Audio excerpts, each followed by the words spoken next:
તો આગળ સમાચારમાં વાત કરીએ તો મહત્વપૂર્ણ સમાચાર સામે આવી રહ્યા છે। કહી શકાય કે આવતીકાલથી પ્રથમ તબક્કાનું મતદાન શરૂ થશે। તો આવતીકાલથી શરૂ થશે પ્રથમ તબક્કાનું મતદાન। 21 રાજ્યની 102 બેઠક પર આવતીકાલે મતદાન થશે। 102 બેઠક પર 1625 ઉમેદવારો મેદાનમાં। તો સમાચાર પ્રાપ્ત થયા છે, આવતીકાલથી શરૂ થશે પ્રથમ તબક્કાનું મતદાન। 21 રાજ્યની 102 બેઠક પર આવતીકાલે મતદાન થશે। 102 બેઠક પર 1625 ઉમેદવારો મેદાને ઉતર્યા।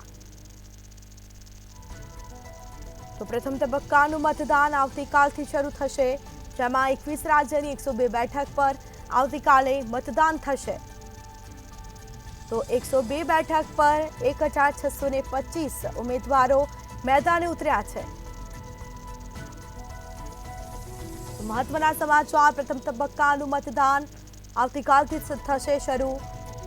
કહી શકાય કે 21 રાજ્યોની આ 102 બેઠક પર આવતીકાલે મતદાન થશે। તો 102 બેઠક પર 1625 ઉમેદવારો મેદાને ઉતર્યા છે। તો આવતીકાલથી આ પ્રથમ તબક્કાનું મતદાન થવાનું છે।